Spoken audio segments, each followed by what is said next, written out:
দেখুন কড়া বসিয়ে দিয়েছি। কড়ার মধ্যে এবার কড়াটা গরম হলে তেল দিয়ে দেবো। তেলটা গরম হলে আমি এর মধ্যে একটু নুন দিয়ে দেবো।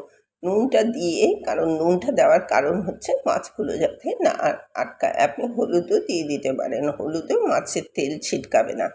আমি শুধু নুন দিয়েছি এবং এটা দিয়ে এবার মাছ কটা আমি ভালো করে ভেজে নেবো। বেশ কয়েকটা রুই মাছের টুকরো নিয়েছি, রুই মাছটা আমি ভেজে নেব। ভাজা হয়ে গেলে পরে রুই মাছটা, এটা মানে গ্রাম্য ভিলেজ রান্না, কিন্তু গরমকালের অত্যন্ত সুস্বাদু রান্না, গরমকালে একেবারে মন মাতানো রান্না। এবার এটা আমার ভাজা হয়ে গেছে, মাছগুলো সব এইভাবে ভেজে তুলে রাখলাম। এবার সেই কড়াইয়ের মধ্যে আমি কিছু বড়ি ভেজে নিলাম। বড়িটা আমি এই মাছের ঝোলেই দেবো বলে বড়িটাকে আমি ভেজে রাখছি। এবার বড়িটা ভাজা হয়ে গেলে পরে বড়িটা একটু লাল লাল করে ভাজবেন। বাই দ্য ওয়ে, আমি নূপুর, আপনারা দেখছেন smile with Nupur and Tania. Please একটু সাবস্ক্রাইব করে দেবেন, বেল আইকনটা টিপতে ভুলবেন না, আর লাইক শেয়ার করে পাশে থাকবেন। দেখুন বড়িটা ভাজা হয়ে গেছে, ফিরে এলাম রান্নায় এবং ওই তেলের মধ্যেই আর একটু তেল দিয়ে আমি ফোড়নটা দেব। ফোড়নের মধ্যে দেবেন সর্ষে আর হচ্ছে পাঁচফোড়ন। এই হচ্ছে ফোড়ন, এতেই রান্নাটা খুব সুস্বাদু হবে। এবার আমি কুমড়ো কেটে রেখেছি আর আমশি কিছু ভিজিয়ে রেখেছি, কুমড়োটা তুলে দিলাম।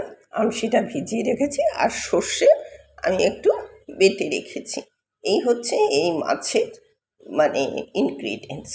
এবার আপনার কুমড়োটা ভাজা হয়ে গেলে পরে আমি কুমড়োটা এইভাবে ভেজে নিচ্ছি ভালো করে। একটু কুমড়োটা ভাজা হয়ে গেলে আমশিটা জলে ভিজিয়ে রাখবেন। আমশিটা আমি এর মধ্যে পুরোটাই তুলে দেবো, কোনো জল ফেলার বা নেংড়ানোর কোনো প্রয়োজন নেই। কাঁচা আমের আমশি খুব ভালো লাগবে, খেয়ে দেখবেন একবার।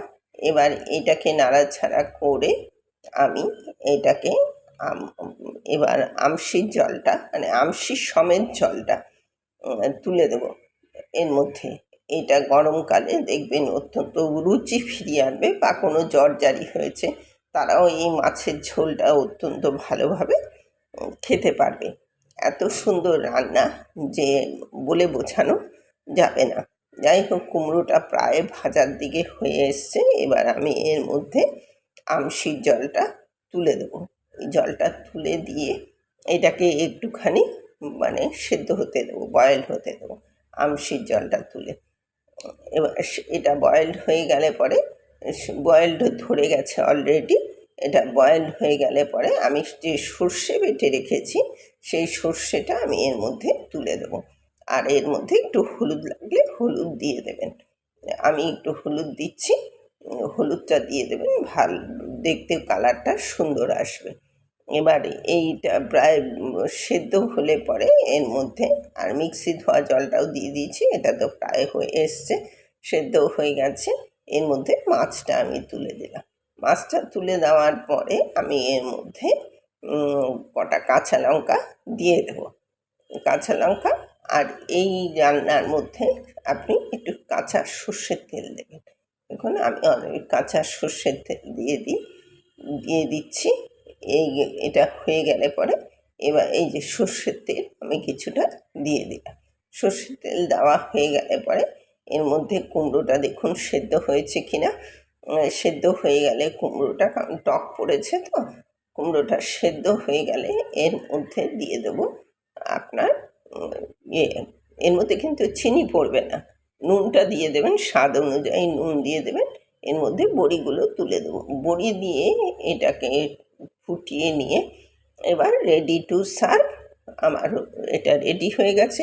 এতক্ষণ আমার সাথে থাকার জন্য অশেষ ধন্যবাদ। পরবর্তীতে দেখা হচ্ছে যে কোনো এপিসোডে যে কোনো রেসিপি নিয়ে। নিত্য নতুন রেসিপি পেতে আমার চ্যানেলটা সাবস্ক্রাইব করে রাখুন, বেল আইকনটা টিপতে ভুলবেন না, আর লাইক শেয়ার একটু করে পাশে থাকবেন। তাহলে আসছি পরবর্তীতে আবার নতুন রেসিপি নিয়ে আপনাদের কাছে হাজির হয়ে যাব, এবং নোটিফিকেশান যথাসময়ে পৌঁছে দেবে। পাশে থাকবেন, সাথে থাকবেন, এই কামনাই করব।